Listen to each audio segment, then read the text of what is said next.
Welcome to Newsday. Reporting live from Singapore, I'm Karishma Vaswani. The headlines. The battle for Ukraine goes on. A Russian strike on a block of flats in Kyiv kills one person and injures 12.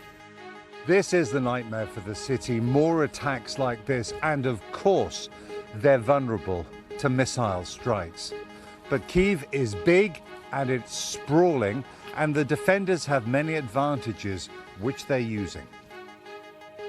Scenes of devastation in the southern port city of Mariupol, where food, water and heating are said to have become desperately scarce. The United States warns it's watching China very closely for any attempt to help Russia in its attack on Ukraine.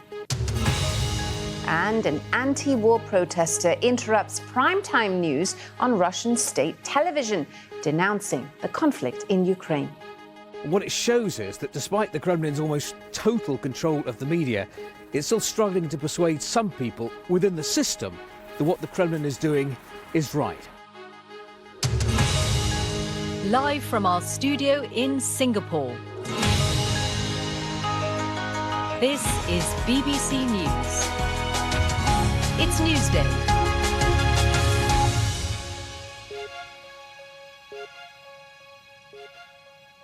Welcome to the programme. We start with the latest from Ukraine, where many civilian and military targets have been hit, including a television tower and a kindergarten. Russia is continuing to bombard many areas of the country as it closes in on the capital, Kyiv. At least one person has died and 12 people were injured following a Russian airstrike on a block of flats in the Obolon district in the north of the city. Well, as the violence continues, talks between Russian and Ukrainian representatives resume again on Tuesday after a fourth round of discussions ended without a breakthrough. My colleague Jeremy Bone has the latest from Kyiv. The attack happened not long before dawn. It could have been worse for the residents. Many had gone to the shelters. Kyiv is feeling the pressure of the war much more sharply. It's a tragedy, and he's an idiot, he said, meaning Putin. I asked the whole world to help, said Yelena, to make these non-humans disappear from our Ukraine. Survival can be about saving a few precious things, as well as a life. Kyiv's defenders are trying to keep Russian artillery out of range, but this was a missile, fired from further away and much harder to stop. They're also very powerful. The explosion took lives and destroyed more Ukrainian homes. This is the nightmare for the city. More attacks like this, and of course, they're vulnerable to missile strikes. But Kyiv is big and it's sprawling, and the defenders have many advantages, which they're using. Prayers aren't all they have. Problems for the Russians include rivers, not just the mighty Dnipro running through Kyiv, but its tributaries and large areas of marshland that can hold up and bog down armies. At their headquarters, the generals running Kyiv's defense invited us to their war room, and they sounded confident, like their president. They're tracking the two main Russian thrusts, from the east and from the northwest, which they said are being attacked and have barely moved. We've heard a lot about this long Russian convoy that was to the northwest of the city. What's happened to that? That was a week ago, the big column. Our military hit it. They moved a bit, but they never did anything that we felt in Kyiv. What do you think the Russians actually want to do with this city? Do they want to come into the city and conquer it, or do they want to encircle it? Maybe they want to encircle the city, but I don't think they have enough soldiers. And they understand that in Kyiv, around 20,000 people have received weapons, and the city is fortified. Attacking will cost them very large losses. As we were talking, another missile exploded, not far from the first one. It might have been brought down by air defense.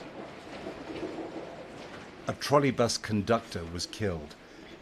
Ukrainian military success has surprised their friends and their enemies, but the Russians have not turned anything like their full force on this capital city yet. Jeremy Bowen, BBC News, Kyiv. Well, as you can imagine, the rush to get out of Ukraine for those caught up in the fighting has been intense. An evacuation convoy has managed to leave the key port of Mariupol in the south of the country, which has been subjected to heavy Russian bombardment. 160 cars were able to leave the city. It's been cut off from food, water and heating systems for more than 2 weeks. The city's authorities say that civilian deaths have risen above 2,100 and mass graves have had to be dug. And now it's being reported that a pregnant woman who was pictured fleeing after an attack on the city's maternity hospital last week has died, along with her baby. From southern Ukraine, Andrew Harding reports. A drone's eye view of a city in agony. Mariupol burning. Apartment blocks in ruins after 2 weeks of unrelenting Russian bombardments. There is no drinking water and any medication for more than 1 week. Another big problem, we saw people who died because of lack of medication. Many people who were killed, they are just lying on the ground. And today we learned that among the dead is the woman on the stretcher in this now infamous picture. It was taken in the immediate aftermath of a Russian attack last week on a maternity hospital in Mariupol. Her name is not known. It's understood she begged medics to let her die if that would help them save her unborn child. Both died this weekend. As for the living, this was reportedly filmed yesterday in a cellar in Mariupol. The planes are flying overhead, she says, dropping bombs, scaring the children. Please organise a humanitarian corridor to help our children escape. Today, a few hundred people were able to drive to safety, but that's a drop in the ocean. Well, it's about two sides that need to come to the same terms. They need to find together an agreement. And if that doesn't happen? Well, if that doesn't happen, knowing already how dire the situation is for the population inside the city, we can only be extremely concerned for the life of all those people. Mariupol is a big, important city, and the Russians need to capture it to help their advance here into southern Ukraine. And their tactics are becoming brutally familiar. If you can't seize a city, then simply flatten it, whatever the cost in human lives. And so the pounding of Mariupol goes on, a city of 500,000 people trapped in a nightmare. Andrew Harding, BBC News in southern Ukraine. Well, meanwhile, back in Russia, the main evening news on the country's flagship Channel 1 was disrupted by a protest against the war on Ukraine. A woman ran behind the newsreader carrying a sign with the text, "No war." Our Russia editor, Steve Rosenberg, reports. In Russia, TV is tightly controlled to transmit the Kremlin line. But look what happened tonight, live on the main evening news. A woman runs onto the set to condemn Russia's onslaught in Ukraine. She's Marina Ovsyannikova, a Channel 1 editor. Her sign reads, "No war, stop the war, don't believe the propaganda.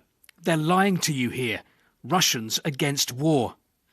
Before her protest, she'd recorded this message. Russia was committing a crime in Ukraine, she said, and Vladimir Putin was responsible. This is Russian TV normally. On message, pro-Putin. TV channels here don't call what Russia's doing in Ukraine a war. They say it's a special military operation. But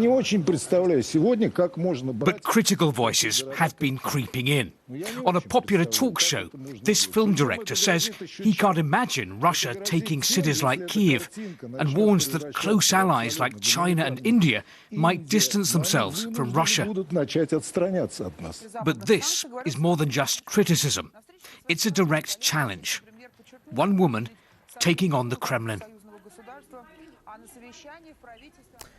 Quite extraordinary. I have never seen anything like that here. And what it shows is that despite the Kremlin's almost total control of the media, it's still struggling to persuade some people within the system that what the Kremlin is doing is right. As for Marina Ovsyannikova, she has reportedly been detained by police, and the TV channel, Channel 1 Russia, has launched an internal investigation. That was our Russia editor, Steve Rosenberg, there for us in Yuroslav, Russia. Well, meanwhile, the war of words between the US and China over Russia's invasion of Ukraine is heating up. A US official has warned that China may be willing to provide military assistance to Russia. It comes after an intelligence report suggested that Russia has asked China for support. China has called the claims fake news. From Beijing, here's our correspondent, Steve McDonnell. A new security partnership without limits. That's what Xi Jinping and Vladimir Putin pledged 6 weeks ago, just before the opening ceremony of Beijing's Winter Olympics. Then, days after the Games finished, Russia attacked Ukraine. China hasn't condoned the war, but it also hasn't criticised the invasion. Now, unnamed American officials are claiming Beijing has been asked by Moscow for military support. The Foreign Ministry spokesperson said this information, spread by the US, is fake. Yet Zhao Lijian has been accused by the US of spreading misinformation himself regarding American bioweapons in Ukraine. Washington says it's helping with biosafety there. If Beijing could bring their good offices to help in the negotiations, to help make a settlement, I think that would win Beijing some goodwill. But I think that they are in a catch-22 because, on the other hand, they can't really upset Moscow. The Chinese government is playing a dangerous game with Ukraine. On the one hand, it's saying to the rest of the world, we're an impartial actor and could even become a mediator in the war. Back here, though, it's using Communist Party-controlled media and Communist Party-controlled social media to spread a fair amount of Kremlin propaganda. The impact of this has been to drag large swathes of the Chinese population in behind Vladimir Putin's invasion of Ukraine. Platforms like Weibo boost pro-Kremlin lines. Go Putin, Russia's justice will prevail, writes one person. Putin is my idol, says another. Yet there's another significant group here, those who want the war to stop. I asked people in Beijing about the Ukraine conflict. Peace is the solution. Talking is what solves disputes. Peace. We call for peace. China's leaders are watching the Ukraine war. They have their own motherland reunification ambitions and have threatened to retake the self-governing island of Taiwan by force if necessary. The Western response to Ukraine and the economic pain being felt by Russia will be figuring in their calculations. Stephen McDonnell, BBC News, Beijing. Well, as you heard there in Steve's report, there are suggestions that relations between Russia and China are getting stronger. So what should we make of that? Here's what Richard McGregor, Senior Fellow for East Asia at the Lowy Institute, told me a little earlier. It's very interesting. We don't know, of course, whether they're true. The US intelligence on Ukraine thus far has been pretty accurate. I doubt the US would have made this up. I don't want to sound naive. It's quite possible, of course. You know, Russia and China signed a quote-unquote no-limits partnership. One way of looking at this, of course, is that Russia may have decided to hold China's feet to the fire to make sure they live up to that by making what is a very difficult request of them for military equipment or logistical help. Absolutely, Richard. And, you know, that brings me to the sort of speculation that I've seen out there that this really wouldn't be in China's interests to help Russia out, given that global stability is what China typically wants because it helps keep the global economy stable. Well, that's true. We don't want to think that we can judge China's interests better than they can. What we think is in their interests may not be what they think is in their interests. I guess the big question is, did China sign up to this, knowingly that they were going to partner with somebody who's seemingly as reckless as Putin? In other words, did China know they were going to go along for the ride with a full throttle invasion? Now, this partnership didn't arise overnight. It's been decades in the making. China just can't jump off at this point. It's certainly true, as you indicated, they've been squirming to get a coherent response since the invasion happened. But it does not mean at the moment the end of the partnership, because in the longer term, China thinks that Russia will be a good partner for it in pushing back against the US, which is the big game for China. Richard McGregor there speaking to me a little earlier. Well, you're watching Newsday on the BBC. Still to come on the programme, we have exclusive access to the hospital in Poland dealing with some of the most vulnerable Ukrainian refugees of them all.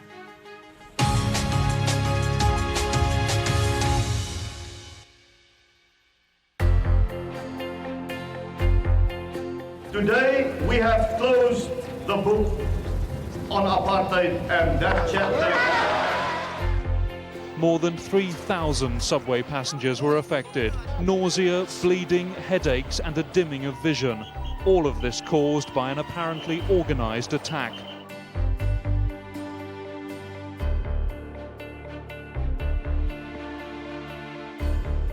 The trophy itself is on the pedestal in the middle of the cabinet here. Now, this was an international trophy, and we understand now that the search for it has become an international search.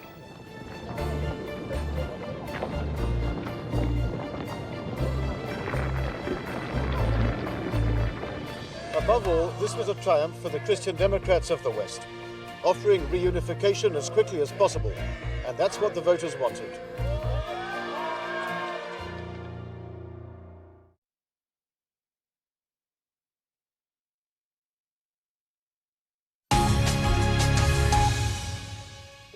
This is Newsday on the BBC. I'm Karishma Vaswani in Singapore. Our headlines for you today. Russia has continued its bombardment of Ukrainian cities. One person has been killed and 12 injured in a strike on an apartment building near Kyiv. Authorities in Mariupol say a convoy of civilian vehicles that managed to leave the city has not yet reached its intended destination. Tens of thousands of people in the UK have already signed up to the British government's new sponsorship scheme, launched on Monday, to allow more Ukrainian refugees to travel to Britain. Over 40,000 have already registered their interest, with the government offering hosts £350 a month, that's around $500, if they take in a refugee for at least 6 months. Our political correspondent Helen Catt gave me more details about the process. Initially, it is only going to be for people who have a named Ukrainian refugee who will come to stay with them. The process moves on again on Friday, when they will need to fill in a longer form, and then they will name that person that they want to come and stay with them. The government says the reason for doing that at this stage is because it's the quickest way to get the scheme up and running. And then after that, those who do not already have somebody that they know that they want to bring over, there will be a process for matching those people, probably using charities and organisations to try and match people to come over. Now, of course, the UK government has been criticised for being too slow for this. The other visa route had brought in 4,000 visas have been granted under that, which was for family members. That was Helen Catt there reporting on that story for us. Well, the BBC understands the UK Foreign Secretary Liz Truss is likely to announce new sanctions on Tuesday on more than 100 individuals with links to President Putin's regime. The move by the government has been made easier after emergency legislation was passed as part of the economic crime bill. It opens the door to potentially hundreds more individual sanctions amid criticism that the UK government has been slow to target those with Kremlin links. Well, the BBC investigation has uncovered new evidence about a corrupt deal that made Roman Abramovich's fortune. The Chelsea owner made billions buying an oil company from the Russian government and then selling it back for 50 times the price. Roman Abramovich was sanctioned by the UK government last week because of his links to Vladimir Putin. He denies being close to the Russian president, and his lawyers say allegations of corruption are false. Richard Bilton reports.